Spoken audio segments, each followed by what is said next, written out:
analysis, the Constitutional Court makes the following order. 1, the application for direct access is granted. 2, the Helen Suzman Foundation is admitted as amicus curiae.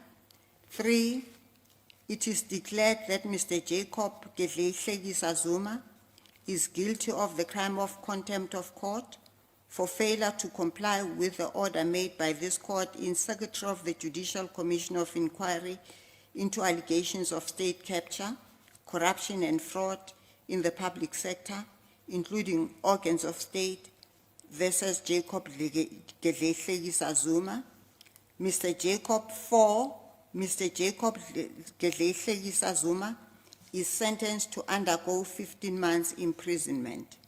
5, Mr. Jacob Gedleyihlekisa Zuma is ordered to submit himself to the South African Police at Nkandla Police Station or Johannesburg Central Police Station within 5 calendar days from the date of this order for the station commander or other officer in charge of that police station to ensure that he is immediately delivered to a correctional center to commence serving the sentence imposed in paragraph 4.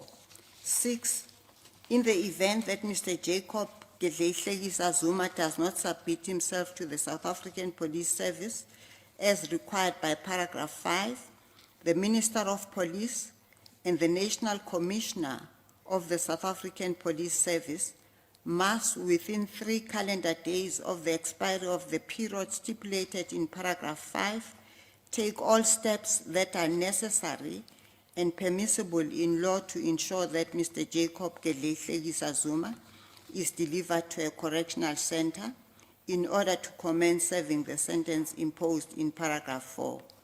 Mr. Jacob Gedleyihlekisa Zuma is ordered to pay the cost of the Secretary of the Judicial Commission of Inquiry into allegations of state capture, corruption and fraud in the public sector, including organs of state, including the cost of 2 counsel on an attorney and client scale. I hand down the judgment.